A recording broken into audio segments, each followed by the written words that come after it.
کئی لوگ جن پر حج فرض ہو حج نہ کریں، یہاں تک کہ انتقال کر جاتے ہیں. بعض اوقات انتقال بھی ہو گیا، حج فرض تھا، آج ان کی اولادیں پوچھ رہی ہوتی ہیں کیا کریں. تو پھر شریعت نے حج بدل کے بھی احکامات ہمیں بتائے ہیں. حج بدل یعنی ان کی طرف سے اب کوئی اور حج کرے، ان کی طرف سے اب کوئی اور حج کرے. یہ ہے حج بدل. حج بدل زندگی میں بھی ہو سکتا ہے، یعنی کوئی شخص ایسا مالدار وسعت طاقت والا لیکن بیمار ایسا ہو گیا ہے کہ وہ سفر کے قابل نہیں رہا، حج نہیں کر سکتا وہ. اب اگر وہ زندگی میں بھی کسی کو حج بدل کے لیے بھیجتا ہے تو جس کو بھیجا جا رہا ہے وہ ایسے شخص کو بھیجیں جس نے اپنا فرض حج ادا کر لیا ہو، جس نے اپنا فرض حج ادا کر لیا ہو. بہتر یہی حکم ہے ان کو بھیجیں. اچھا، ایسے شخص کو بھیجنا جائز نہیں کہ جس پر اپنا فرض حج باقی ہے تو وہ دوسروں کے حج بدل کر رہا ہے، اپنا فرض حج نہیں ادا کر رہا، کہتا ہے میں دوسروں کا حج بدل کروں گا.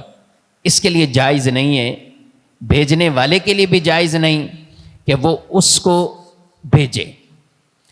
اب حج بدل کے لیے جو احکامات ہیں، جو شریعت مطہرہ نے ہمیں تعلیمات ارشاد فرما دی ہیں کہ وہ پھر آدمی اسی کی طرف سے نیت، احرام، ارکان، مناسک ادا کرے گا.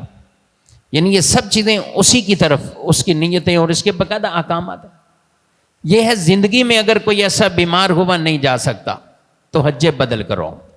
آپ کے بچوں میں سے کسی نے اپنا حج کیا ہوا ہے یا ان پر حج فرض نہیں ہے، بالغ ہیں، اس کو کوئی بدل کے طور پہ بھیجتا ہے، ٹھیک ہے اس کو بھیج دیں. کسی اور کس بدل کے طور پہ بھیجتے ہیں تو کریں. دنیا سے چلے گئے والد یا والدہ، حج نہیں کیا. نبی پاک علیہ السلام سے آگے کسی نے پوچھا اپنی والدہ کے بارے میں. حضور علیہ الصلوۃ والسلام نے فرمایا اگر ان پر دنیا میں سے کسی کا قرضہ ہوتا تو تم اس کے بعد ادا کر دو تو ادا ہو گیا؟ جی حضور ادا ہو گیا. فرمایا اللہ کا یہ قرض زیادہ حق رکھتا ہے کہ یہ بھی ادا ہو جائے. یعنی تم کرو اس کی طرف سے حج، تم اس کی طرف سے حج کرو. اگر فرض تھا، فوت ہو چکے ہیں، دنیا سے جا چکے ہیں، تو میرے بھائیوں ان چیزوں کا ضرور خیال کریں، بالخصوص ان بچوں سے، ان بیٹوں سے کہ جن کے ماں باپ نے اچھا خاصا ترکہ پیسہ چھوڑا ہے، فرض حج سے محروم رہے، نہیں کر سکے. آپ ان کے فرض حج کی کوئی سبیل بنائیں، آپ ان کے حج بدل کی کوئی سبیل بنائیں. اور یہ باتیں ظاہر ہے کئیوں کو ابھی کلک ہوں گی کہ اب تو حج کے دن فلیٹ نے بھی سسٹم ختم، بند، سب چیزیں. ٹھیک ہے، زندگی میں جب آپ کو موقع ملے کوشش کریں جلد سے جلد اس عمل کو آپ کروا دیں، اگلے سال کروا دیں جب طاقت آپ کے پاس. تو یہ انداز بھی اپنے مرحومین کے ساتھ بھلائی والے انداز ہے. انہوں نے آپ کے لیے اتنا کچھ کیا، آپ یہ کریں.